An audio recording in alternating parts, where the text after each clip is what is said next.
यहां नाम पकड़ता है साधक को यदि अपराध न करे। हृदय की बात कह रहा हूं। बाहर हम नाम पकड़ने का प्रयास करते हैं तो पकड़ में नहीं आता, और यहां फिरे स्वार्थ आपने भजन गहे फिरे बा। नाम पकड़ता है साधक को, ये देखा है। नाम पकड़ता है, अंतर की चेतना से नाम पकड़ता है। बड़ा चमत्कारिक धाम है वृंदावन। हृदय की बात कह रहा हूं, विश्वास कीजिए। यदि आपको निरंतर वास करने का सौभाग्य ना हो तो जब कभी समय मिले आप भागकर वृंदावन आइए। अमोघ जीवन का लाभ, आपका अमोघ जीवन, परम लाभ प्राप्त हो जाएगा। ये मोघ व्यर्थ जीवन, व्यर्थ चिंतन, व्यर्थ क्रियाएं, व्यर्थ भावनाएं, ये धाम नष्ट कर देगा यदि अपराध ना हो तो। श्रीपाद कह रहे हैं, श्री वृंदा विपिन मया शरीर में तद विक्रीतम त्वयि खलु सेन्द्रियम सच्चित्तम श्री राधा रमण पदारविंद भक्ति मूल्येन श्रुतिवचसा ददासिनो किम। बेच दिया अपने आप को। बहुत बहुत महिमामय बात है। चारों बराबर सामर्थ्यशाली हैं, धाम, नाम, रूप, लीला। पर श्रीपाद ने देखा कि धाम के प्रभाव से नाम चलने लगा, नाम के प्रभाव से रूप का प्रकाश हुआ, रूपा शक्ति लीला में प्रवेश करा दिया। बहुत करुणामय धाम है वृंदावन। ये जड़ देश नहीं है, परम चैतन्य घन है, सच्चिदानंद घन है, ये प्रेम आनंदमय है। बेच दिया अपने को। जो अखंड वृंदावनवासी हैं, धन्य है उनका जीवन। बस केवल एक बात से बचते रहें, वैष्णव अपराध न बने। ये वैष्णव धाम है। फिर पीछे आपने श्रवण किया है कि श्रीपाद कहते हैं, धाम भी कृपा नहीं करेगा। जो संत अपराध, वैष्णव अपराध, फिर धाम कृपा नहीं करता। ये वैष्णव धाम है। अगर एक अपराध से बच जाए, वैष्णव धाम में वैष्णव अपराध ना हो, तो फिर आप देख लेना सारी अपराध प्रवृत्तियों का नाश अपने आप धीरे धीरे हो जाएगा। श्री वृंदावन का ऐसा प्रभाव है कि हृदय में जो विकार बड़ी बड़ी साधना से नहीं हटाए जा सके, वो कृपा से ऐसे सहज में हट गए। बिल्कुल कह रहा हूं, बड़ी बड़ी कठोर साधना से भी जिन विषयों की निवृत्ति, जो स्फुरण अंदर हो रहा था, उसे नहीं कर पाया गया, वो श्रीधाम के आश्रित होने पर स्वाभाविक मलिनता नष्ट हो गई, स्वाभाविक स्फुरणा नष्ट हो गई। मैंने बेच दिया, विक्रीतम, अपने आप को बेच दिया। अब आप देख लीजिए बेचा है कि नहीं। जहां आत्मसमर्पण शब्द है वो बेचना ही है। श्रीधाम वृंदावन के हाथ हम बिक गए, अर्थात श्री वृंदा विपिन मया शरीर में तद विक्रीतम, खरीद लिया वृंदावन ने हमें। तो क्या आपको मिला इस बेचने पर? अपने को बेच दिया वृंदावन को। बोले श्री राधा रमण पदारविंद भक्ति मूल्येन, अत्यंत दुर्लभ बात, श्री श्यामा श्याम के चरणारविंद का प्रेम प्राप्त हो गया। जो भक्ति का स्वरूप है वो प्रेम है। अपने शरीर को तो हम छोटे छोटे क्षुद्र विषयों में भी बेच चुके हैं और हाथ नहीं लगा। कई लोग बोलते हैं कि जब भगवान की कृपा से पहली बार मनुष्य का शरीर मिला तो हम कौन से कर्मों का भोग भोग रहे हैं, क्योंकि पीछे तो हम मनुष्य बने नहीं। नहीं नहीं, असंख्यों बार मनुष्य बन चुके हो। ये जो मानव देह है ना, असंख्यों बार प्राप्त हो चुका है। तुम बहुत पुराने हो, कितने युग कितने कल्प बीत गए, तुम्हें बार बार जन्म मरण के चक्र में जन्मते मरते, लेकिन तुमने वो कार्य नहीं किया जो करना चाहिए था, भगवत प्राप्ति। बहुत बार भगवान ने कृपा करके अवसर दिया है। अब की बार सत्संग मिल गया। अगर आप स्वीकार ना करें सत्संग के वाक्य तो फिर जीवन बेकार हो जाएगा। जब भगवान अवतार लिए थे तो हम कहीं ना कहीं होंगे, क्योंकि हम कोई न कोई शरीर धारण किए तो रहे होंगे। परम पद मिला नहीं तो हमारा चक्र तो चलता ही रहा ना। और अविनाशी है, चैतन्य घन आत्मस्वरूप, मुक्त हुआ नहीं तो इसका मतलब जब भगवान का अवतार हुआ होगा तब भी कहीं ना कहीं किसी योनि में होगा। पक्का समझो, अगर स्वीकृति ना हो तो भगवान सामने होने पर भी भगवान के प्रति भगवत भाव या भगवत दर्शन का सुख नहीं मिलेगा। जैसे दुर्योधन दुशासन आदि को सामने भगवान है पर ना भगवान की बात मान रहे हैं और ना भगवान को भगवान मान रहे हैं। सत्संग से यदि विवेक जागृत हो जाए, स्वीकृति हो जाए, तो कोई कण ऐसा नहीं जहां भगवान तुम्हें दिखाई न देने लगे। ये माया का पर्दा हटते ही वही है, वही, दूसरा कोई नहीं। भगवान ने अपनी विभूतियों का वर्णन किया है, कभी पढ़ करके देखो। त्रिगुण माया भी वही है, पंचभूत भी वही है, कण कण भी वही है, पर हमें नहीं दिखाई दे रहा क्यों? हमारे अंदर भगवत भाव नहीं है, हमारा हृदय मलिन हो चुका है। अब हमें कोई उपाय समझ में नहीं आ रहा, तो कह रहे हैं कि धाम का आश्रय ले लो।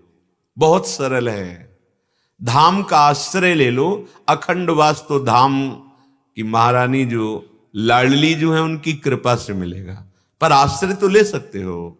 जहां भी हो वहीं से वृंदावन का आश्रय ले लो। हे वृंदावन, मैं आपकी शरण में हूं, अपने जीवन को हम आपको समर्पित करते। मात्र वृंदावन का जहां चिंतन प्रारंभ हुआ तो बड़ी बड़ी साधनाओं से जिन पापों का नाश करना बड़ा कठिन हो जाता है वो नष्ट हो जाते हैं। वृंदावन को चिंतवन यह दीप उर्बारी, कोटि जन्म के अघ तमह काट करे उजियारे। करोड़ों जन्मों के महान पापों का वृंदावन का आश्रय और चिंतन मात्र नाश कर देता है। और इतना ही नहीं, उजियार प्रेम प्रकाश कर देता है। श्रीधाम वृंदावन को हमने अपना जीवन समर्पित कर दिया। एक बार दांव खेल लो ना, बहुत जगह आपने खेल के देखा है। कभी किसी शरीर के लिए शरीर को बेच दिया, कभी किसी भोग के लिए शरीर को बेच दिया, कभी किसी इच्छा के लिए शरीर को नष्ट कर दिया। देखो आप अपने शरीर की क्या कीमत लगाए हो। जा रहा है तुम्हारा जीवन मृत्यु के गाल में, तुम क्या ले पाए हो और किसको जीवन दे पाए हो? झूठा जीवन। यदि नाम जप नहीं है, भगवद आश्रय नहीं, तो कुछ नहीं तुम्हारे पास है, सिर्फ पाप और पुण्य। ये दो कर्म हैं, दोनों व्यर्थ ही हैं। पुण्य से तुम्हें थोड़ा अच्छे भोग मिलेंगे, फिर क्षीण हो जाएगा, वो कोई स्थायी चीज नहीं है। इसलिए स्थायी वस्तु अविनाशी प्रभु का नाम, धाम, रूप, लीला, इसी की प्राप्ति के लिए आए हैं। अगर हम अपना आत्मसमर्पण कर दें तो सारी जिम्मेवारी हमारे प्रभु ले लेते हैं, सारी जिम्मेवारी। पर हमें आत्मसमर्पण भी करना नहीं आता। इसीलिए भगवान कृपा करके साधु समागम देते हैं। साधु समागम से पता चलता है कि आत्मसमर्पण कैसे होता है। तो 8 भक्ति जो है आत्मसमर्पण कराने के लिए है।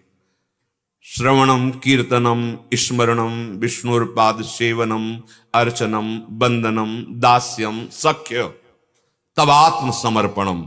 और जहां आत्मसमर्पण हुआ फिर किसी साधन का वर्णन नहीं है।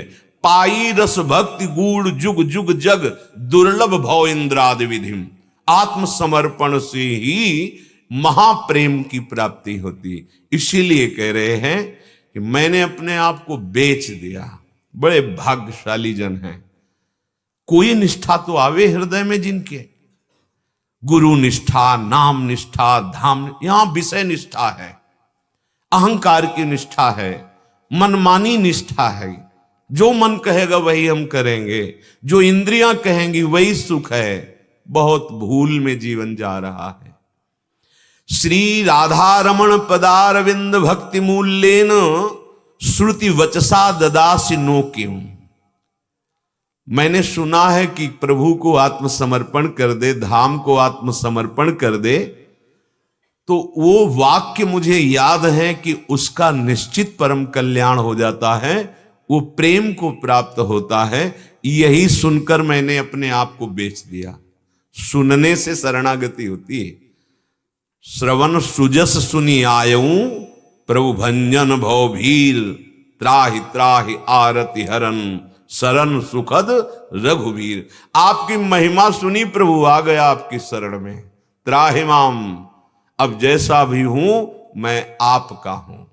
श्री हरिराम व्यास जी कहते हैं, जिसके हृदय में थोड़ी भी श्रद्धा वृंदावन के प्रति आई तो कह रहे सब संदेह देह के जय हैं, अरु विषयन को संग, लगे जो वृंदावन को रंग।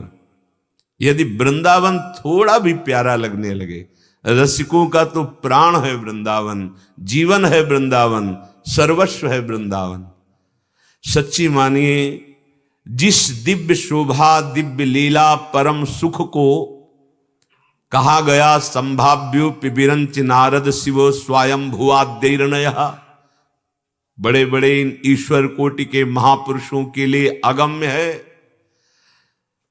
अगर वृंदावन को आत्मसमर्पण कर दिया और वृंदावन प्यारा लगने लगा तो आप देख लेना, जहां संभाव्य संभावना नहीं इन ईश्वर कोटि के महापुरुषों की, वो आपके नेत्र गोचर हो जाएंगे। ये गांव जैसा नहीं है, ये ब्रह्मा का रचा हुआ नगर नहीं है, बड़ा दिव्य अलौकिक धाम श्री वृंदावन है। अचानक दृश्य बदल जाता है, ना कोई बिल्डिंग है, ना कोई संसारिक रोड है।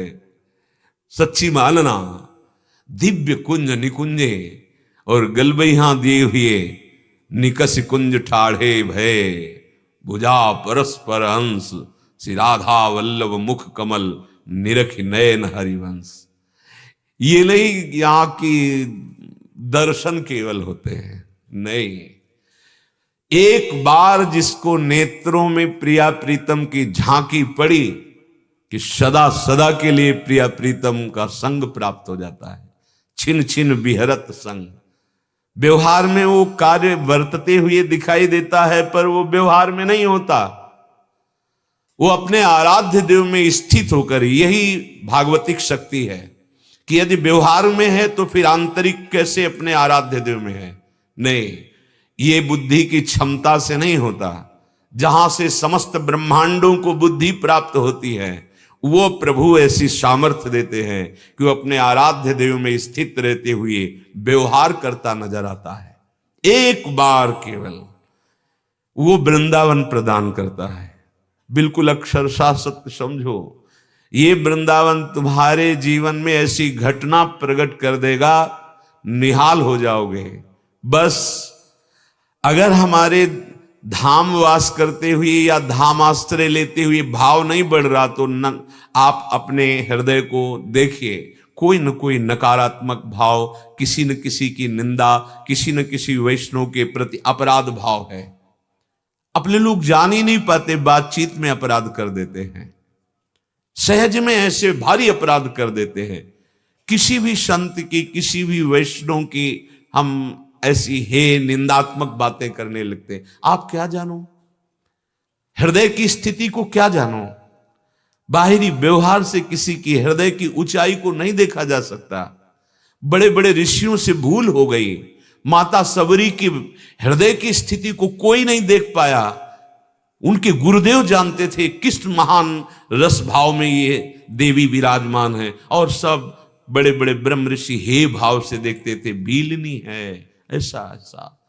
भगवान सच्चिदानंद प्रभु सबके नेत्र खोल दिए, केवल सबरी माता से मिलने गए, वहां किसी के आश्रम में नहीं गए। आप विचार करके देखिए, हृदय की स्थिति को वो ब्रह्म ऋषि जान पाए।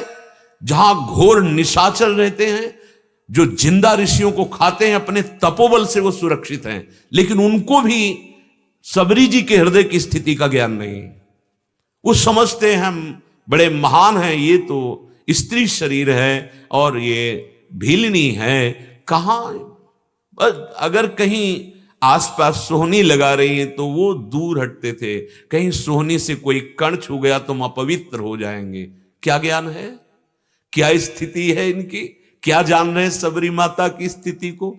भक्त के हृदय की स्थिति को जानना सिर्फ भगवान या उसी कोटि के महापुरुष जैसे मतंग ऋषि जानते थे कि हमारी ये जो शबरी जी हैं ये कितनी भाव की ऊंची दशा में विराजमान है। हम किसी वैष्णव या किसी संत की बाहरी अपनी बुद्धि की कल्पना के अनुसार, अपनी बुद्धि के निर्णय के अनुसार देख पाते हैं बाहरी प्राकृतिक, और हम निंदा कर बैठते हैं। नहीं, हमें अपने हृदय को पावन करके प्रियालाल के प्रेम में, प्रभु के प्रेम में यदि पहुंचाना है तो नियम लेना होगा। धाम की कृपा आपको रस में डुबो देगी, बस अपराध न बनने। और जैसे हमारे द्वारा कामादि अन्य दोष हैं तो कह रहे हैं कि सब संदेह देह के जय हैं अरु विषयन कोशन। जहां हमारे अंदर विषय स्फुरणा हो रही, जहां हमें विषयी पुरुषों की प्रेरणा से विषयों के प्रति आसक्त हो रही, ये वृंदावन माफ करके हमें आगे बढ़ा देगा, विश्वास करो। होए विषय विषनाश, होए वृंदावन बस गति, होए सुदृढ़ सत्संग, होए रस रीति अगाधा, होए सुजस जग प्रगट, होए पद प्रीति सुराधा। ये धाम है धाम। होए विषय विषनाश, होए वृंदावन बस गति, होए सुदृढ़ सत्संग, होए रस रीति अगाधा, होए सुजस जग प्रगट, होए पद प्रीति सुराधा। धाम की महिमा आपको निर्विषय कर देगी, आपको महत् पुरुषों का संग प्रदान कर देगी, आपके हृदय में वृंदावन रस रीति का उदय हो जाएगा, आपके हृदय में गोरे चरणारविंद विराजमान हो जाएंगे। महारानी जी के वो गोरे चरणारविंद जिनके चरणों में महावर स्वयं अखिल कोटि ब्रह्मांड नायक परात्परीश प्रभु रचते हैं और धन्य भाग मानते हैं। जो पे श्री वृंदावन धन भावे परम धनी है। जो वृंदावन धन में आसक्त हो गया है। वृंदावन का धन का क्या स्वरूप है? वृंदावन के धन है श्री प्रिया प्रीतम, वृंदावन के अधिकार में है। जैसे वृंदावन चाहता वैसे इनको खेल खेलना होता, वैसे क्रीड़ा करते हैं। जैसी ये क्रीड़ा करते हैं वैसे ही विस्तार शोभा का वृंदावन तत्काल करता है। ये चिदानंद वृंदावन धाम है। ये आपको परम धन प्रदान करता है। राधा नाम कहीं नहीं है।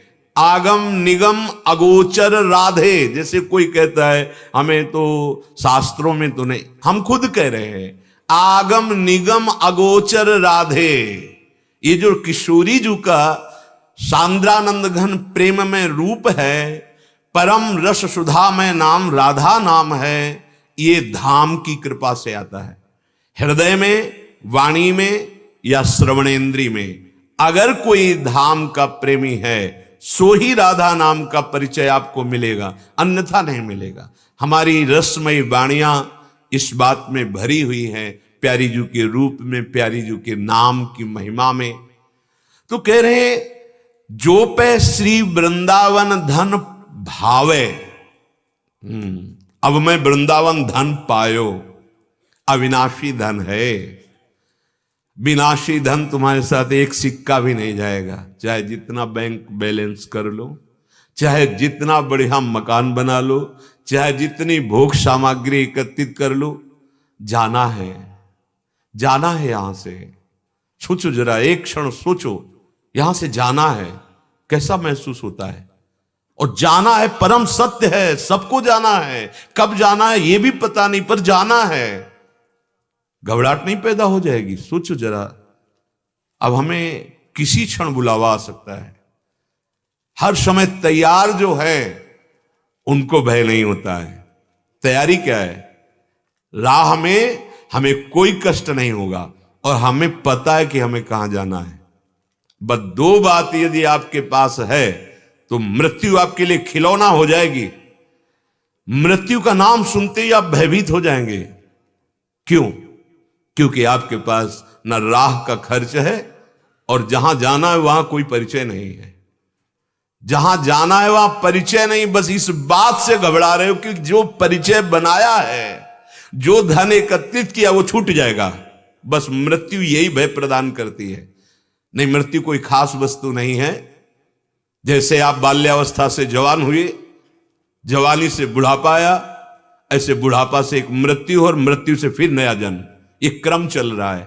पर भयावह इसलिए है कि आप जीने की इच्छा और इतना प्यार फैला चुके हैं, रुपया से, मकान से, सब जगह अपनी ममता रख दिए। अब मरना है, ये सब छूटेगा।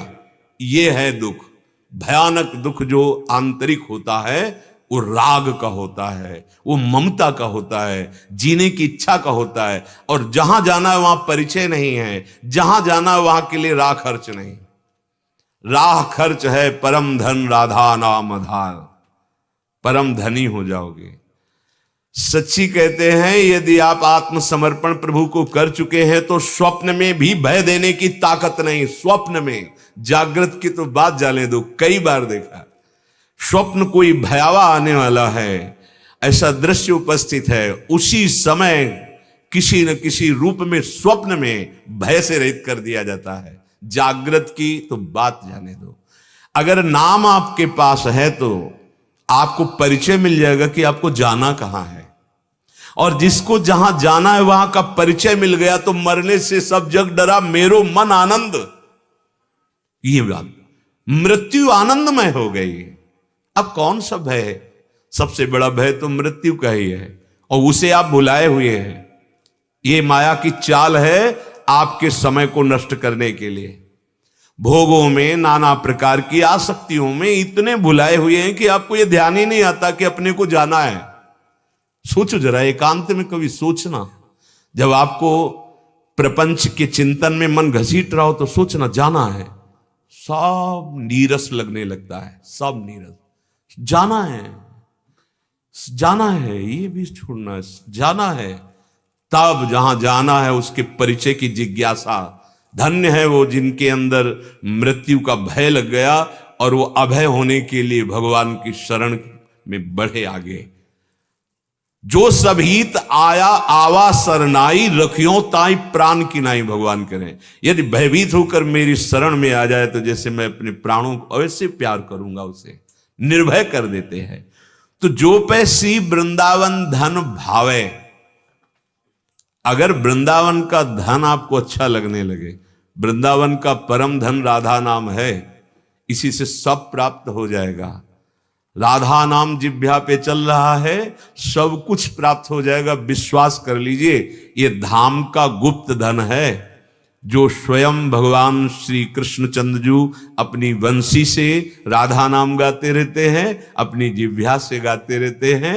हाँ, कालिंदी तटकुंज मंदिर गतो योगींद्र वद्यत पद ज्योतिर ध्यान परा सदा जपतियाम प्रेमाश्रु पूर्णो हरि। यमुना के पावन कुंज में एकांत में बैठकर राधा राधा राधा राधा, वो हम तो उनके अंश हैं, उनके चरण सेवक हैं। अगर हमें राधा नाम जपने को मिला, अहो भाग्य, स्वयं हरि जपते हैं। ये परम धन है। आप कोई क्यों में तर्क ना करके आप कुछ दिन श्रद्धा विश्वास भाव बने तो जप लो, और ना बने तो ऐसे ही जप लो बिना श्रद्धा के। आप देखना राधा नाम का प्रभाव देखना। अगर ये धन अच्छा लगने लगा तो कत स्वार्थ परमार्थ लग मूड मन ही दौड़ावे। ऐ मूड मन, अब तू चिंता मत कर, तेरा स्वार्थ और परमार्थ सब राधा नाम बना देगा। धाम की कृपा से राधा नाम सुनने को मिलता है, धाम की कृपा से राधा नाम जिह्वा में आता है, धाम की कृपा से राधा रूप हृदय में प्रकाशित होता है। महाप्रभु हरिवंश चंद्र जी कह रहे, कहां ये महामहिम राधा नाम और कहां में तुच्छ।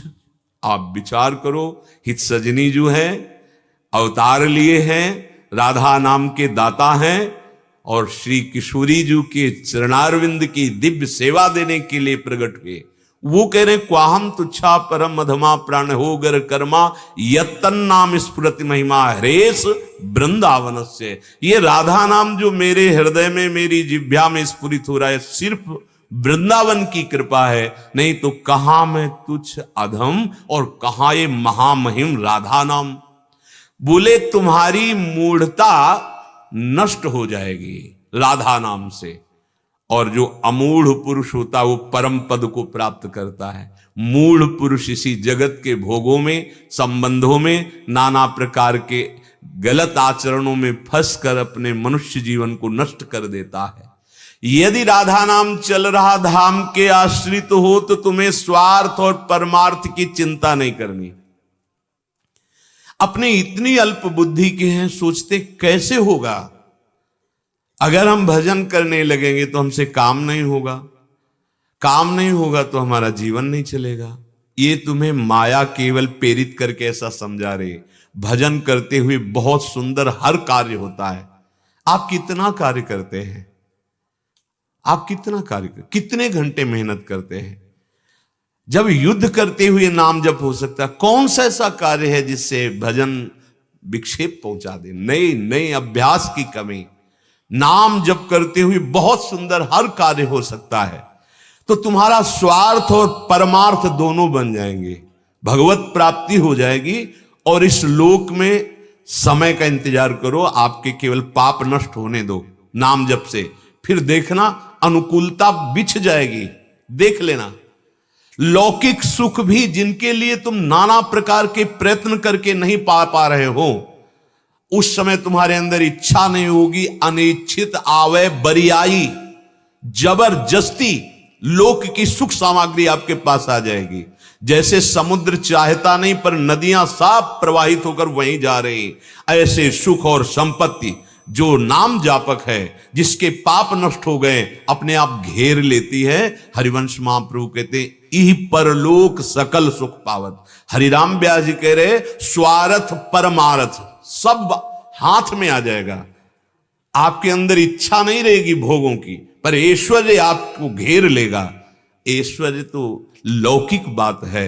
श्री राधा किंकरी नाम लुठत चरण यो रद्भुता सिद्धि कोटि, करोड़ों सिद्धियां, पर पहले पाप नष्ट होने दो। जहां आप भजन शुरू करते हैं आपके मन में जलन होती है, मन अशांत होने लगता है, नाना प्रकार की गंदी स्फुरणाएं दिखाई देती है, वो नाम काम कर रहा है, तुम्हारे हृदय को पावन कर रहा है।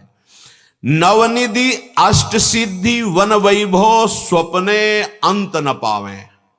जिसने धाम का आश्रय लिया, राधा नाम का आश्रय लिया, तो कह रहे नौ निधियां अष्ट सिद्धियां ये सब प्राप्त तो हो ही जाएंगी, और वृंदावन जो अनंत सुख प्रदान करने वाला है वो सुख आपके हृदय में जागृत हो जाएगा।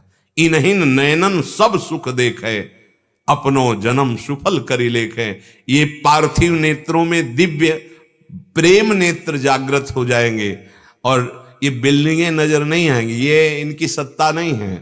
नवनिभृत निकुंज भासने लगेगा, दिखाई देने लगेगा। जैसे अभी जगत आपको दिखाई दे रहा है, वो नहीं दिखा, वो कल्पना नहीं होगी, वो सत्य होगा। पर पहले हमारे पाप नष्ट होने चाहिए, हमारी अनर्थ निवृत्ति होनी चाहिए। नवनिधि अष्ट सिद्धि वन वैभव। नौ निधियां ये कुबेर के पास है, अष्ट सिद्धियां कई महापुरुषों के पास, जैसे हनुमान जी के भी पास है। जानकी मैया ने अष्ट सिद्धि नौ निधि के दाता, अस्वर दीन जानकी माता।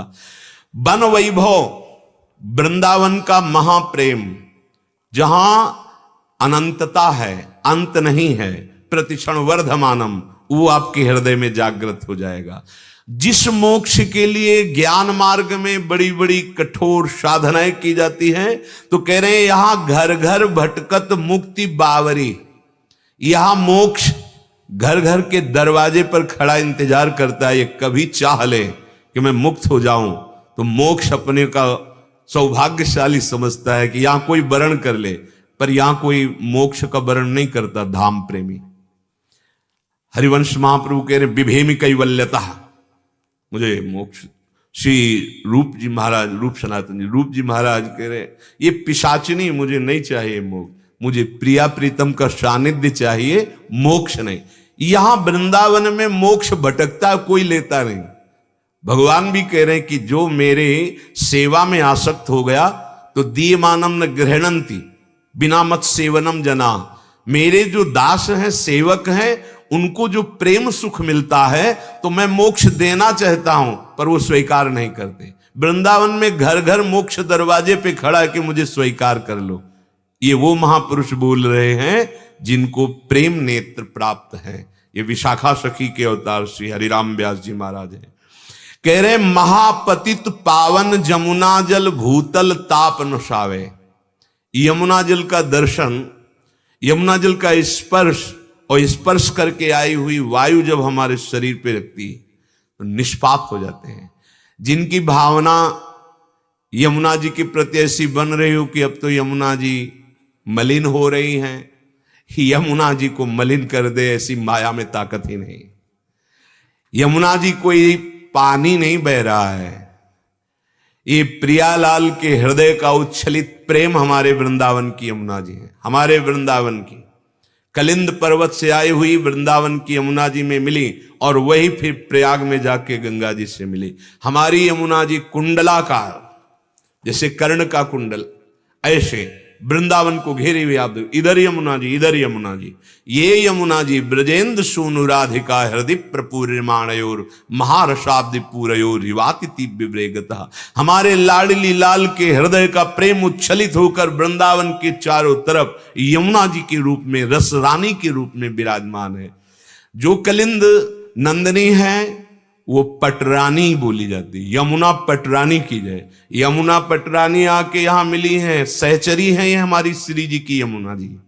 जो हमारी यमुना जी है वृंदावन की, ये रहस्य है। बिना रसिकों के ये रहस्य समझ में नहीं आता। भगवत रसिक रसिक की बातें रसिक बिना को समझ सके ना। बाहर से हरि अवतार लेके आए थे, बाहर गए और लीला की। हमारे जो लालजू महाराज हैं वो कभी एक कदम ब्रज से बाहर नहीं गए, यही हैं प्रियालाल के साथ, यही हैं। ऐसे हमारी यमुना जी भी अलग ही हैं, आई हैं वहां से, इनमें मिली हैं और आगे चली गई। हमारी यमुना जी कुंडलाकार प्रियालाल को सुख पहुंचाने के लिए सहचरी बपू हैं। इतना पावन है कि दर्शन मात्र से यमुना जी के, जो यमुना जी का दर्शन करता है, आचमन करता है, भाव से स्नान करता है, उसको उनके संबंध के कारण, दर्शन के कारण कभी यमराज देखते भी नहीं है, कभी नहीं देखते हैं। यमुना जी का स्पर्श प्रियालाल के चरणारविंद की प्रीति प्रदान करने में समर्थ है, क्योंकि मोह का नाश करना बहुत कठिन है। और ये दुरंत मोह भंजनी श्री यमुना जी दुरंत मोह का नाश करके श्री प्रियालाल के चरणों का प्रेम प्रदान करने वाली। यही व राधिका पते पदाब्ज भक्ति मुत्तमा मवाप्यसा ध्रुवम भवेत परत्र तत्प्रियानुगा। यमुना जी क्या कृपा करती कि इसी जीवन में हृदय में श्री प्रिया प्रीतम के चरणारविंद की उत्तम भक्ति और फिर भाव दे प्रियानुगा, सहचरी भाव का प्रादुर्भाव और प्रियाजू के पीछे पीछे सेवा सामग्री लेकर चलने वाली दिव्य सखी, जो किशोरी मातमानम, किशोरी जू के समीप किशोरी स्वरूप प्राप्त करके सेवा में ये यमुना जी प्रदान करती है। महामहिम यमुना जी, महापतित पावन जमुना जल भूतल ताप नशावे। दैहिक दैविक भौतिक तीनों तापों का नाश करके प्रियालाल का प्रेम प्रदान करने वाली यमुना जी हैं। आप ऐसा ना सोचें कि अमुक अमुक ये सब गिर रहा है, नहीं। सुरसरी मिले सो पावन कैसे। हाँ, कुछ भी यमुना जी को मलिन नहीं कर सकता। सबकी मलिनता यमुना जी पावन कर रही, यमुना जी को कौन मलिन कर सकता है। हाँ, हम पार्थिव नेत्रों से युक्त हैं तो हमारे अंदर ये भाव आता है कि हम कैसे स्नान करें, कैसे आचमन करें, कैसे हम, अब वो यमुना जी नहीं रही, ऐसा नहीं भाव करो। कोई कोई श्रवणेंद्र से सुने, वो तो यमुना जी वहीं को रोक ली गई दिल्ली से, तो ऐसा ऐसा ऐसा, नहीं, हमारा भाव समझो। हमारी जो यमुना जी वृंदावन की है, ये साक्षात प्रियालाल के हृदय से प्रकट हुआ प्रेम उच्चलित है। कभी दूषित भाव मत करो, आपका परम मंगल हो जाएगा।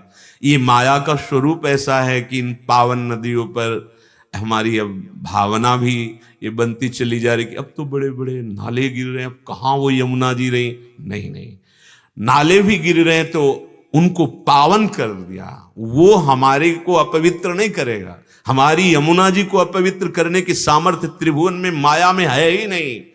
हमारे यमुना जी परम पावन है। ये हमारी दृष्टि बदल रही, तभी हमारा भाव जा रहा है। अगर आप भाव से, तो वहीं कहीं तुम्हें अपने पावन पुलिन पे ही खेलते हुए प्रिया प्रीतम की झांकी करा देंगे।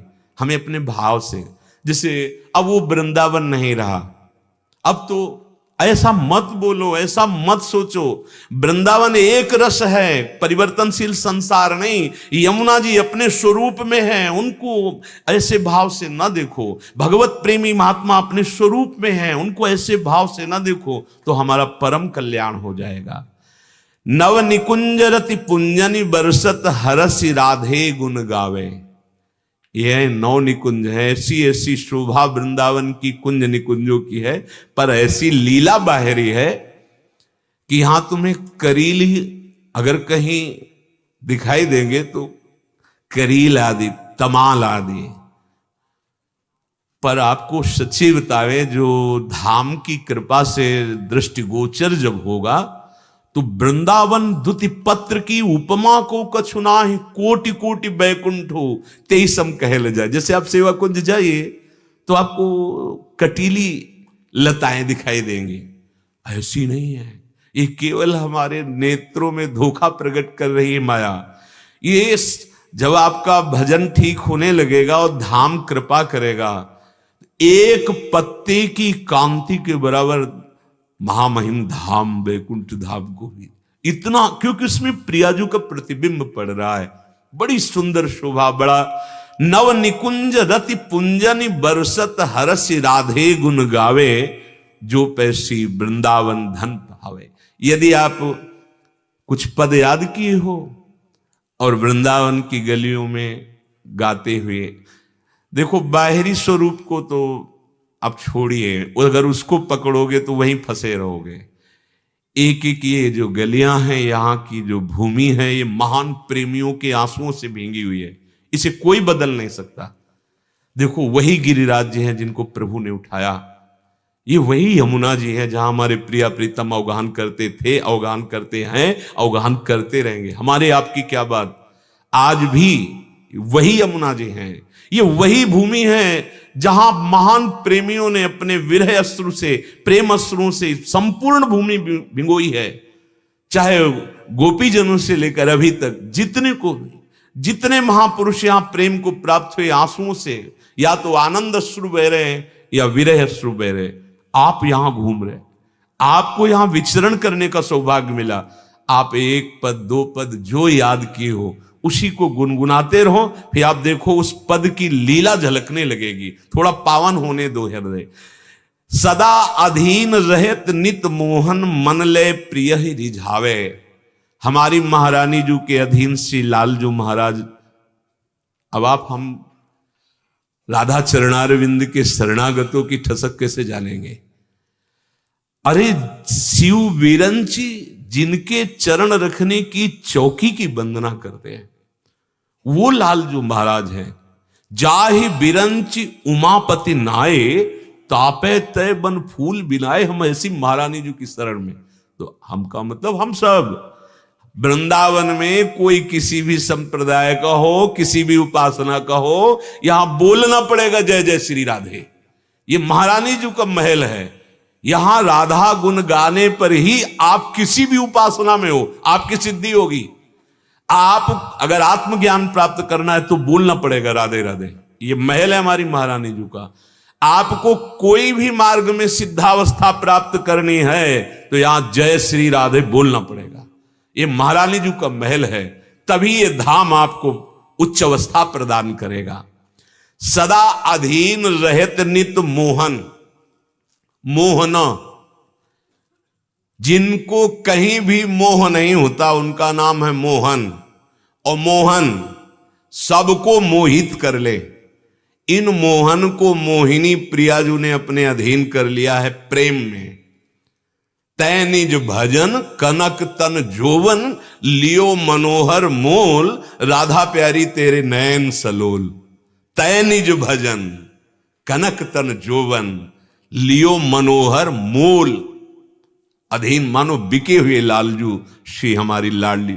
अब हमें क्या परवाह, अनंत ब्रह्मांडों का मालिक हमारी प्रियाजू के अधीन, और हमारी प्रियाजू हमारी स्वामिनी है, हमारी प्रिय सखी है, हमारी प्राण प्रिय है, हमारे प्राणों की स्वामिनी प्राणनाथ है। मेरे प्राणनाथ श्री श्यामा शपथ करो त्रंछे। अब बोलो क्या मांग आपकी बाकी रह जाएगी यदि राधा किशोरी के चरणों का आश्रय है।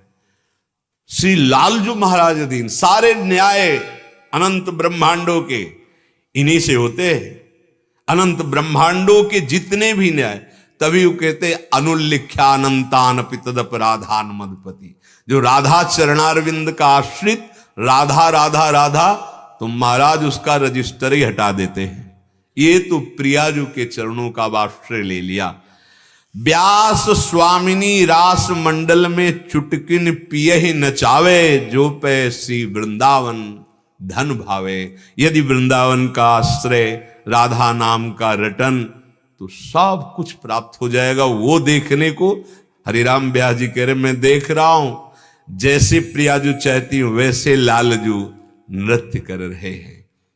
हमारे हृदय में ये जो जगत का रंग चढ़ गया है, इससे बचने के लिए समता अत्यंत आवश्यक है। सुख दुख में सम, लाभ हानि में सम, मान अपमान में सम। जो हम कर्तव्य कर्म कर रहे हैं उसके फल में सम हुए बिना ये हमें कर्म बांध लेंगे। हमारे जीवन का लक्ष्य जो परम सुख है, जहां किंचन मात्र दुख की निशानी नहीं, वह हम नहीं पहुंच पाएंगे। श्री भगवान गीता जी में कह रहे हैं, दूरेण ह्रवरम कर्म बुद्धि योगा धनंजय, बुद्धौ शरणमन्विच्छ कृपणा फल हेतवः। ये जो जन साधारण है, जिनको सत्संग प्राप्त नहीं हुआ, इनको इतना भी ज्ञान नहीं है कि कौन सा कर्म हमें नरक ले जाएगा और कौन सा कर्म हमें सुख प्रदान करेगा। थोड़ा जो सत्संग या शास्त्र स्वाध्याय कर रहे हैं वो ये बात समझें कि कोई भी कर्म शाश्वत नहीं है, क्योंकि उसका आदि अंत होता है। प्रारंभ हुआ और अंत हुआ कर्म। वो कर्म तुम्हें अनंत सुख की प्राप्ति कैसे करा सकता है? कोई भी कर्म हो, उसका आदि है और अंत है। अगर उसमें योग नहीं हुआ तो वो कर्म तुम्हें सुख प्रदान करने वाला, शाश्वत सुख प्रदान करने वाला नहीं बनेगा। प्रायः हम कामनाओं से युक्त होकर कर्म करते हैं, तो भगवान कह रहे हैं बहुत ही दुखी होना पड़ेगा, क्योंकि सफलता असफलता, जय पराजय, लाभ हानि, सुख दुख, ये दोनों का क्रम चल रहा है। पूर्व प्रारब्ध से बना हुआ शरीर है, वो प्रारब्ध बहुत प्रबल हुआ तो तुम्हारा जो पुरुषार्थ कर्म बन रहा है, वो प्रबल पुरुषार्थ अगर हो इतना कि उसे रोक पावे तो आप आगे बढ़ जाओ। नहीं, आप करोगे कर्म सुख प्राप्ति के लिए, लेकिन सफलता नहीं होने देगा आपका पूर्व का कर्म। प्रबल प्रारब्ध क्या है? जैसे हमसे कोई महत् पाप बन गए हैं, अब हम प्रयास कर रहे हैं कि निकले, हम उत्तम सुख की तरफ बढ़ें, वो आपको बढ़ने नहीं देगा। अगर आपके पास प्रबल पुरुषार्थ हो जाए, प्रबल पुरुषार्थ क्या है? निरंतर नाम जप, भगवद आश्रय। ये त्रिगुणातीत है, नाम त्रिगुणातीत है, भगवद आश्रय त्रिगुणातीत है। ये त्रिगुण पर शासन कर सकता है। नहीं, त्रिगुण माया में जो किए हुए पूर्व के कर्म हैं, इसीलिए देखा जाता है कि कोई बहुत अच्छा कर्म कर रहा है लेकिन उसे दुख पे दुख मिलता चला जा रहा है, क्योंकि उसका प्रबल प्रारब्ध आगे नहीं बढ़ने दे रहा, उसको दुख प्रदान कर रहा है, तो कैसे बचे? भगवान कह रहे हैं बुद्धि योग के द्वारा। बुद्धि योग कहते हैं क्षमता को। चलो समता का अगर परिचय न प्राप्त हो तो ऐसा सोच लो कि हम भगवान को समर्पित हैं, अब जो भी होगा बड़ा मंगल होगा। भगवान ने अगर हमें दुख दिया है तो कोई हमारे पापों का नाश हो रहा है, हम पवित्र हो रहे हैं और हम आगे बढ़ने की तैयारी पे, कहीं उदास ना हो, निराश ना हो, क्योंकि भगवान मंगल विधान कर रहे हैं, तो वो दुख सहज में भोग कर आप आगे बढ़ जाएंगे। किसी ने जैसे प्रश्न किया कि हमने भगवान से बड़ी प्रार्थना की थी कि मेरी माँ भी पधारे नहीं, और खूब मंदिर गए और ऐसा किया, पर माँ पधार गई, भगवान ने तो सुना ही नहीं। 2-4 साल और दे देते तो क्या चला जाता? देखो भाई, ये निश्चित समय है। भगवान जितनी श्वासें दी उसके आगे नहीं, महात्मा भी नहीं बढ़ा सकता अपनी एक श्वास। हाँ, अब वो अपने प्राणायाम के द्वारा अपनी श्वासों को सुरक्षित रख रहे हैं, तो जितनी संख्या में श्वास है, आप चाहे भोगों में जल्दी जल्दी उसको खर्चा कीजिए या आप योग के द्वारा उसे रोकिए। जैसे 1400 वर्ष तक रोका चांगदेव जी महाराज, बड़े योगी थे। श्वासों को रोकना और रोक करके भगवत चिंतन करना वो एक अलग बात हो गई। पर जितनी श्वासें आपकी हैं अब वो संपन्न होने जा रहे हैं, तो मंदिर जाने की तो बात जाने दो। जो बड़े बड़े भजनानंदी महापुरुष हैं, रात दिन भजन करते हैं, एक श्वास भी आगे नहीं बढ़ सकती। आप ध्यान से बात सुनना, भगवान को मत कोसो। जितनी श्वासें हैं उससे एक श्वास नहीं बढ़ेगी। उन्हीं श्वासों को आप रोक रोक करके आप चाहे जितना बड़ा जीवन कर, जैसे कहा जाता है कि अमुक महात्मा 400 वर्ष के मानते हैं, 400 वर्ष के मानते हैं, क्योंकि वो अपनी श्वासों को रोक रहे हैं। 1 मिनट में हम जितनी श्वासें लेते हैं, अब वो प्राणायाम के द्वारा अपने प्राणों को इतना सूक्ष्म कर लिया, बहुत लंबे समय तक श्वास को चढ़ाना फिर छोड़ना, एक श्वास, इतने में हमारी 100-200 श्वासें निकल गई। वो अगर आयु बढ़ रही है तो उनकी तपस्या से नहीं, प्राण वायु का संयमन करने से। प्राण वायु को उन्होंने रोका है, अपनी श्वासों को सुरक्षित रखा है, नहीं तो एक श्वास किसी की भी नहीं बढ़ सकती।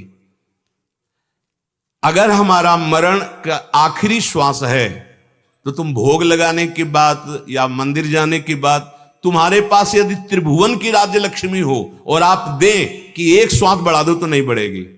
इतना कीमती तुम्हारा जीवन है, तुम श्रद्धा ना करो तो नानात्व में फंसते हुए और दुर्गति को प्राप्त होगी, और श्रद्धा करोगे तो तुम्हें ज्ञान प्राप्त हो जाएगा। अरे जाना है भाई, चिल्ला चिल्ला के कहते हैं, गर्भ में ही प्राण निकल जाते हैं, बाहर निकल जाते हैं, यौवन अवस्था में निकल जाते हैं। इसके लिए प्रार्थना काम नहीं करेगी कि हमें अब आखिरी श्वास है और अभी तक नहीं कुछ बना पाए, अब क्या बना पाओगे? पक्की बात समझ लो, इसीलिए सावधान हो जाओ।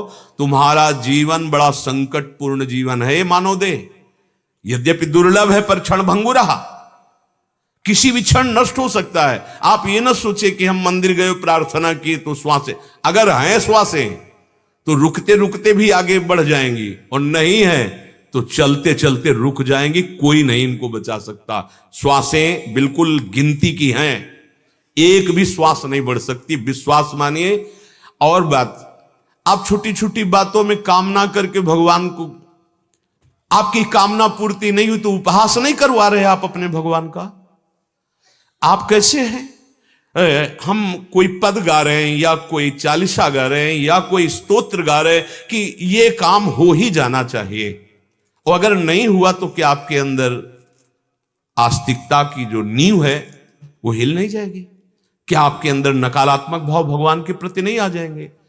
ये समझने के लिए बुद्धि योग चाहिए। यहां श्री भगवान कह रहे कि जो फल का हेतु बनाने वाले अत्यंत दीन हो जाते हैं। यहां दीन वो भक्ति वाली दैन्यता नहीं, यहां मूढ़ता वाली दैन्यता है। अब हम सोच रहे हैं कि ये काम बन जाए, अब अगर वो काम नहीं बना, हम सब मिलकर के कोई पाठ करते हैं उस काम के लिए, अब क्या होगा? उपहास ही तो करवा रहे हैं। एक लौकिक तुच्छ कार्य के लिए हम हजारों लोग बैठ करके पाठ कर रहे हैं और वो पूर्ण नहीं हुआ, क्योंकि भगवान ने उस विधान को देखा है कि पूर्ण करना ठीक नहीं। हमें ये मानना है तुम्हारी बुद्धि क्या निर्णय करे तुम जानो। हमारे प्रभु का उपहास, हमारे प्रभु की अवहेलना, ये ठीक नहीं है। हम अपने कल्याण के लिए, अपने सतमार्ग के लिए और भगवत प्रसन्नता को जानने के लिए साधना करते हैं। माया की कामनाओं में फंस करके हम अपने आराध्य देव को, हमें अच्छा नहीं लगता। अगर हम कष्ट में हैं तो हम राधा नहीं बोलेंगे मुख से, हृदय से बोलेंगे हाँ राधा, हम नहीं बोलेंगे। हम भाव में आएंगे तो बोलेंगे राधा। देखो समझना होगा, ये प्रारब्ध भोग है, जोई जोई प्यारो करे सोई मोहि भावे। और लौकिक क्रियाओं में हम अभ्यास करते हैं, लौकिक क्रियाओं की प्रवीणता उनकी कृपा से प्राप्त बुद्धि से हम प्राप्त करते। छोटी छोटी बातों को, छोटी छोटी व्यर्थ की कामनाओं को प्रभु के आगे रखते हैं, और जब नहीं पूर्ण होती तो अश्रद्धा हो जाती है। बिल्कुल ठीक नहीं। भगवान कह रहे हैं योग को समझो। और भगवान के अवतार लीला को जब गाया जाता है तो क्या भगवान अवतरित हुए तो उनको दुख नहीं पड़ा क्या? समस्याएं नहीं आई क्या? तो आपका मृत्यु लोक में जन्म हुआ है तो समस्याओं से लड़ने के लिए हुआ है। अब छोटी छोटी बातें आप प्रभु के, जब कभी ऐसी बातें आती तो हमें दुख होता है हृदय में, क्योंकि आपके अंदर अश्रद्धा हो जाएगी। वही कर्तव्य कर्म केवल करो आप, जो आपको करना है, परिणाम भगवान के ऊपर छोड़ दो, बड़ा मंगल होता है परिणाम। हमारी अब हमें जो अब किसानी करनी है, अब हम बैठ गए और हम कोई पाठ करें कि भगवान हल चल जाए, बीज बिना बोए जग जाए, ये या तो उच्च कोटि की इतनी अविनाशी स्थिति हो आपकी तो हो जाएगा, कर तुम अकर तुम अन्यथा कर तुम। अरे हमको जो कर्तव्य कर्म मिला है, हम बढ़िया खेती तैयार करें, बढ़िया बीज बोए, उसकी रक्षा करें, फसल हो जाएगी। हाँ भगवान के आश्रित हैं हम, लेकिन हम छोटी छोटी कामनाएं अगर करेंगे तो हमारे अश्रद्धा हो जाएगी। उपहास करते हैं फिर लोग, क्या हुआ तुम्हारे हवन करने से, क्या हुआ तो कहां गया तुम्हारा भगवान? उपहास करते हैं। ये भगवत भक्ति अविद्या का नाश करने के लिए है, दुखों का नाश करने के लिए है, भगवान की प्राप्ति के लिए है। कामना तो फिर सांगोपांग अनुष्ठान। जब किसी महापुरुष ने कोई कामना की है तो आप उसकी साधना पढ़ के देखिए, कामना का फल उनको मिला है, पर उसके लिए कठोर संयम पूर्वक आराधना हुई। भगवान का विधान कामनाओं के लिए वैदिक सिद्धांतों से भरा पड़ा है। आप स्वीकार करें? नहीं, उस सिद्धांत भी स्वीकार नहीं, आचरण भी पवित्र नहीं। जो कामना का अनुष्ठान का स्वरूप है वो अनुष्ठान भी नहीं, बस थोड़ी हम जैसे पाठ आदि के फिर उपहास लोग करते हैं। क्या कहां गया तुम्हारा भगवान? हमारे कानों में चुभती फिर बात कि हम अपने भगवान को, अपनी उपासना को, अपनी भक्ति को क्या समझे हुए हैं। इन छोटी छोटी क्रियाओं के लिए, लौकिक बातों के लिए भगवान का प्रयोग करते हैं। ये हो जाए, ये हो जाए, मांग के ऊपर मांग, मांग के ऊपर मांग। भजन एक मिनट भी मन प्रभु में लगाने की सामर्थ्य नहीं है, थोड़ा भी प्रियता प्रभु से नहीं है, बस केवल कामनाओं की पूर्ति के लिए। भगवान कह रहे हैं कि कृपणा फल हेतवः। ये जन बहुत ही दैन्य का तात्पर्य होता है बहुत ही मूढ़ता छाई हुई है।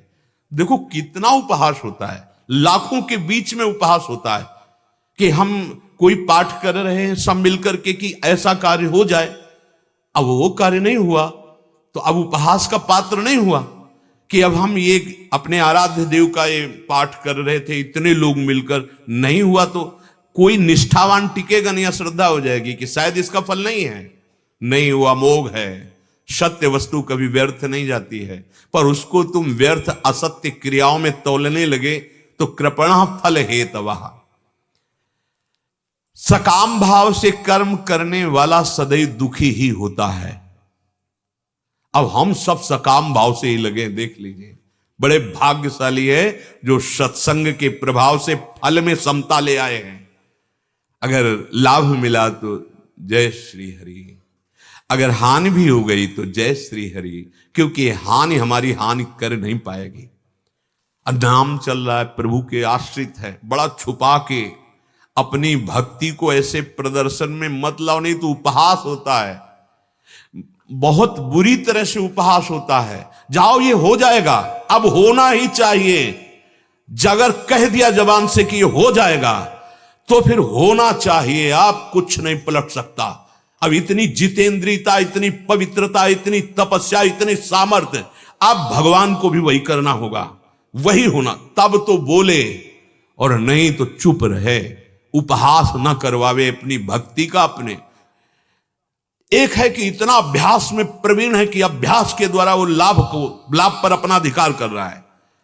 हम हैं कि हवन कर रहे हैं, उसके अभ्यास की जरूरत है। इस समय हवन की जरूरत नहीं है, हवन की जरूरत है भगवान को प्रसन्न करने के लिए, वो मुस्कुराए और हमारी अविद्या का नाश हो और मायाकृत इस जाल से हम मुक्त हो। हम कहां की बात कहां लगा देते हैं। अभ्यास वहां चाहिए, वहां ये उपहास मत किया जाए अपनी भक्ति, प्राय ऐसा।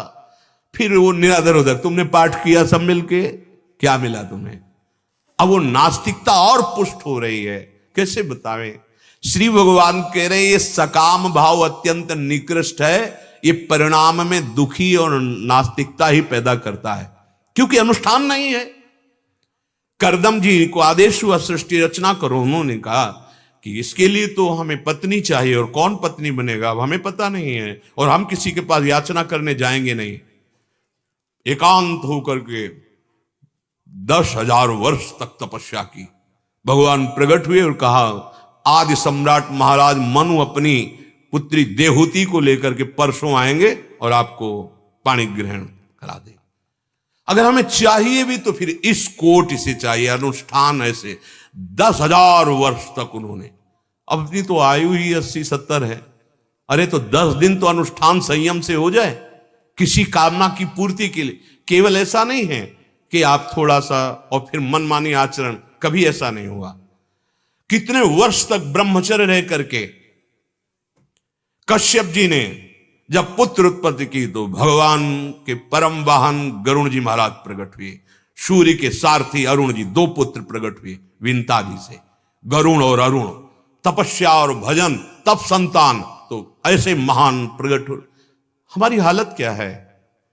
धर्म को हम जानते नहीं हैं, भजन का स्वरूप क्या है, केवल हम अपनी कामनाओं की पूर्ति के लिए थोड़ा सा, और हमारे सर्वज्ञ भगवान अगर, तो फिर आपको अपने आराध्य देव का उपहास कराना, ये अच्छा नहीं है।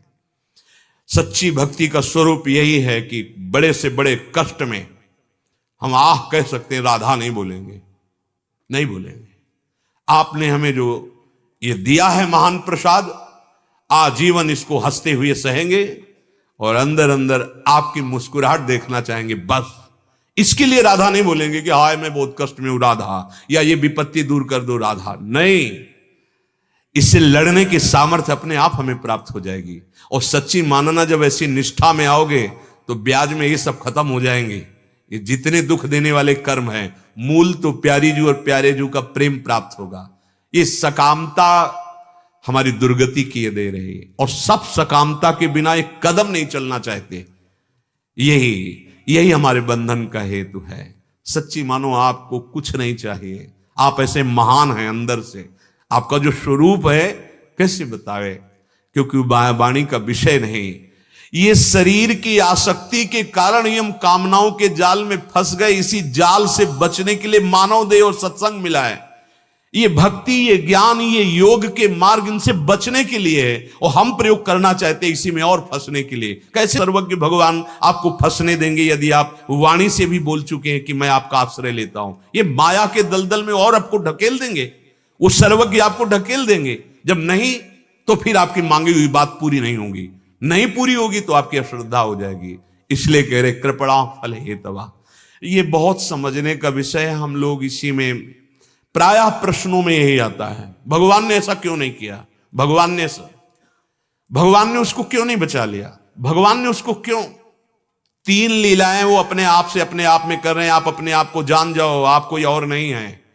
सृजन करना, पालन करना, संहार करना, तीनों बराबर होंगी, बराबर। न तुम्हारा अनुष्ठान रोक पाएगा, न किसी का अनुष्ठान। आज तक इतने महापुरुष हुए, रात्रि को नहीं रोक पाए कि दिन के बाद रात्रि आए ही ना। जो प्रकृति का नियम है, वो परमात्मा के द्वारा कानून बनाया हुआ है, वो भी अपने कानून की रक्षा करता है। जैसे भारतीय संविधान है, तो जहां से बड़े बड़े पद में विराजमान है, अगर उस कानून के अंतर्गत गलती हो जाए तो स्वयं स्वीकार करेंगे। ऐसे ही प्रकृति का कानून है। यहां सृजन होता है, पालन होता है, संहार होता है, रूप कोई भी हो।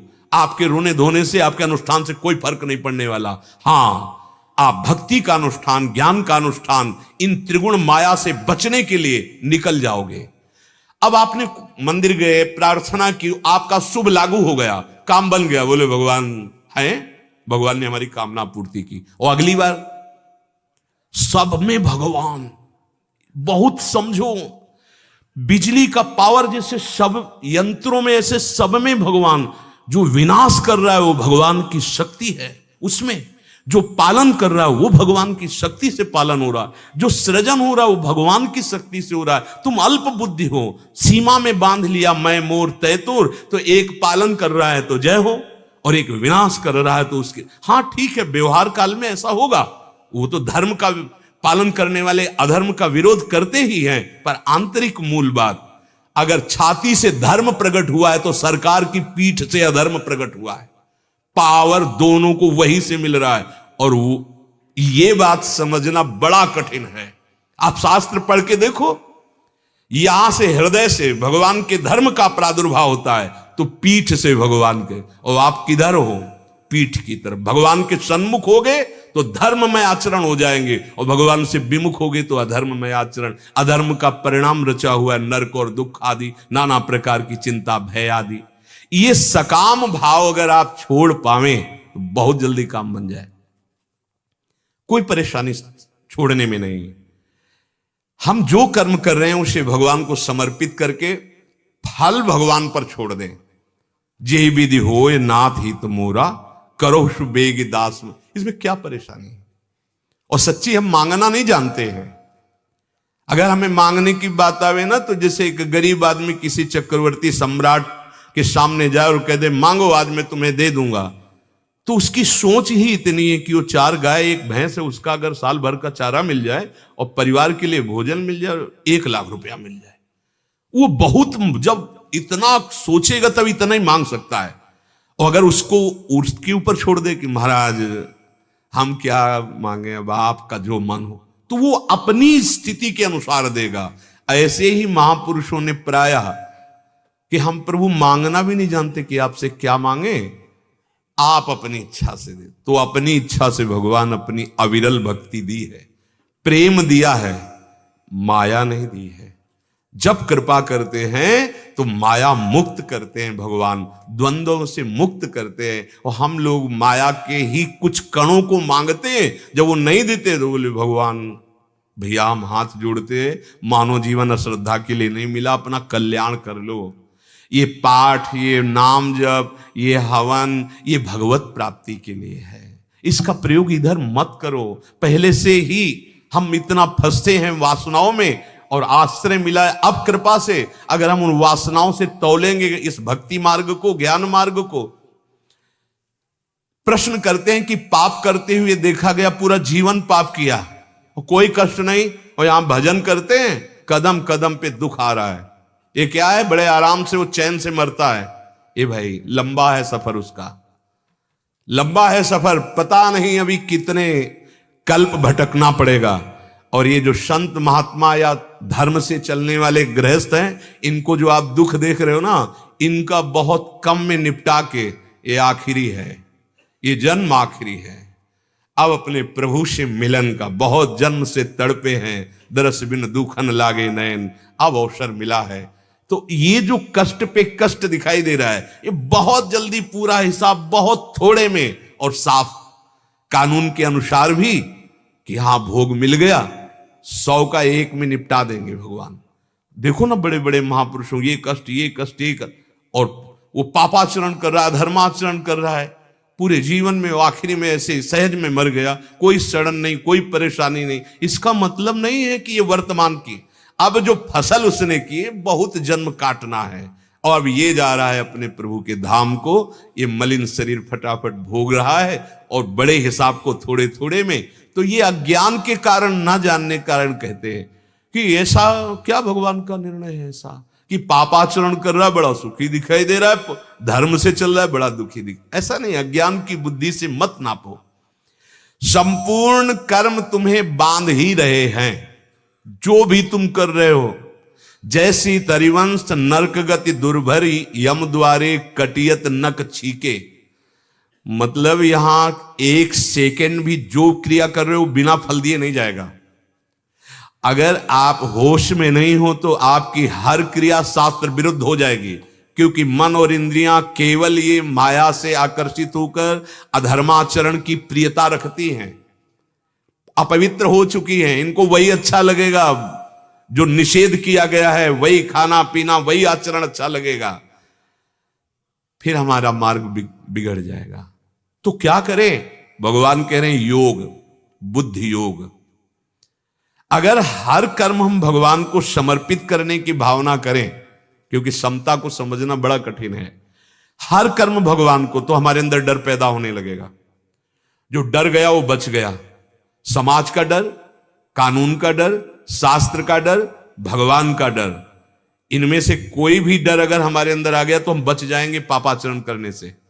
लेकिन ऐसी मलिन बुद्धि हो गई कि ना तो भगवान का डर रह गया है, न शास्त्र का डर रह गया है, समाज का भी डर नहीं रह गया, कानून का भी डर नहीं रह गया, मनमानी आचरण करते चले जा रहे। यही बंधन, यही दुर्गति। डर आ जाए। बड़े भाग्यशाली जिनको डर आने लगा। समाज क्या कहेगा? अगर ऐसा किया तो आजीवन कारावास हो सकता है, मृत्यु दंड हो सकता है। अगर ऐसा किया तो भगवान देख रहा है, हमारी दुर्गति हो जाएगी। शास्त्र में लिखा है ऐसा नहीं करना चाहिए। अगर डर आ जाए तो हम सुधरना शुरू कर दें। पर मलिन हृदय ऐसा इधर डर रहित हो रहा है और प्रभु की तरफ चलने में डर लग रहा है। उल्टा कर्मों का परिणाम जन्म मरण, नाना प्रकार के दुख, चिंता। अब उद्धार की गुंजाइश नहीं रह जाती। यदि अधर्म रूपी कर्म बनते गए ना और योग नहीं बना तो ना सोच रह जाती, उद्धार की हिम्मत ही नहीं रह जाती। वो असमर्थ सा होकर, अगर ये बातें जो हो रही हैं और अगर आप थोड़ा पवित्र हृदय नहीं तो ये ऊपर से सब निकल जाएंगी। और पवित्र हृदय तो जैसे चातक स्वाति के बूंद को ऐसे एक एक शब्द उसके दिमाग में पहुंचेगा। ताकत ही नहीं रह जाती उसकी ये सोच करने की मुझे भगवान से मिलना है, मेरा उद्धार हो जाए। ये सोचने की ताकत नहीं रह जाती। अगर ये कुशलता आ जाए, समता या भगवत समर्पण कर्म का और फल में भगवत इच्छा पे, अगर क्षमता समझ में नहीं आ रही तो भगवत इच्छा पे, जोई जोई प्यारो करे सोई मोहि भावे। भगवत इच्छा बहुत आवश्यक है, तभी आप कर्म बंधन से मुक्त होंगे। ये बहुत सरल है, कई बार समझा है, इससे आप मुक्त हो जाएंगे कर्म बंधन से। सुबह उठें, भगवत स्मरण करें, प्रभु का नाम जप करते हुए अपनी दिनचर्या करें। 1 घंटा दिनचर्या हुई, शौच स्नान जो भी, हे प्रभु ये कर्म आपके चरणों में समर्पित। फिर और सेवाएं शुरू हुई, फिर 1 घंटा हुआ, फिर स्मरण किया, हे करुणा में प्रभु ये इस 1 घंटे का समय में जो कर्म बना वो आपके चरणों में समर्पित। अगर आपसे भूल हो गई है तो शाम के जब शयन करने जाएं तो सुबह से जगने से लेकर शयन तक, हे करुणा निधान भगवान, इतने घंटे से अभी तक जो सेवा होती रही वो आपके चरणों में समर्पित है। और मुझे ऐसा बुद्धि योग प्रदान करें कि इसमें जो त्रुटि हुई है, जो आपके विरुद्ध हमसे आचरण बन रहे हैं या सोच बन रही, नाथ आप हमें सावधान करके ऐसा बल दें कि वो गलती हमसे बिल्कुल सहज है। भगवत प्राप्ति का कोई कर्म बंधन आपको बांध नहीं पाएगा। बीच बीच में आपको स्मरण हो, राधा राधा राधा। एक बार कहा था कि 5 मिनट में एक बार राधा बोल दो, 5 मिनट में एक बार, बहुत सहज है। 5 मिनट में एक बार बोलना है राधा। अब 4 मिनट के लिए आप बिल्कुल फ्री, देखो आप, फिर 5 मिनट में राधा। अगर 24 घंटे राधा राधा ना चलने लगे तो हमें बताना, क्योंकि हर 4 मिनट में सैकड़ों बार राधा होगा कि 5वें मिनट में बोलना है राधा। बोलना तो है मुख से राधा, लेकिन अंदर से चलने लगेगा राधा राधा, क्योंकि 5 मिनट में बोलना है। ये फंसाओ ना मन को, मन ने तुम्हें फंसाया, ये भोग ये भोग ये भोग, फंसाओ राधा नाम पे। और मुक्त होने का बिल्कुल सहज उपाय कह रहे, तस्मात् शास्त्रम प्रमाणम। ये मनमानी नहीं कह रहे, ये नवयोगेश्वरों ने कहा है। स्वभाववश, अहंकारवश चेष्टा जो भी हो रही है वो परम पुरुष नारायण को समर्पित कर दे, इसे सहज भागवत धर्म कहते हैं। जो भी कर्म कर रहे हैं, यत करोषि, भगवान ने स्वयं श्री कृष्ण चंद्र जी ने कहा, ये बहुत बढ़िया कर्म बंधन से मुक्त होने का उपाय। आज तक जो हुआ राधे श्याम, आगे हम गलत ना करें, सावधान रहें, और अभी से ये नियम ले लें कि कोई भी समय हम बिना भगवत समर्पित किए व्यर्थ नहीं जाने देंगे। नियम ले लो, बहुत जल्दी निष्कामता आ जाएगी, बहुत जल्दी आपके हृदय में आनंद आने लगेगा। पर ये 1-2 दिन करते हैं फिर भूल जाते हैं। माया का काम है भुला देना। पकड़ लो, कुछ तो पकड़ो। धाम निष्ठा, नाम निष्ठा, कर्म समर्पण, निरंतर भगवत चिंतन, कुछ तो पकड़ो। या 4 दिन करते हैं फिर भूल जाते हैं। एक दिन 20 माला, दूसरे दिन 2 माला, फिर 2 दिन 1 भी माला, ऐसे नहीं चलता। अगर हम 2 माला तो 2 माला हम बढ़ाते चले जाएंगे, फिर आगे घटना नहीं चाहिए। हम लोग ऐसे प्रमादी हैं कि आज सुनेंगे, आज से समझ में आ गया, हाँ कर्म समर्पण करेंगे, और 2 दिन 3 दिन बाद फिर वही चलने लगा, भूल गए। ये अपना कल्याण करना है। बुद्धौ शरण मनविच्छ, समता जब बुद्धि में आ जाती है तो वास्तविक शरणागति हो जाती है। हम फंसे हुए हैं लाभ हानि सुख दुख में, हाय नहीं पक्का समझो।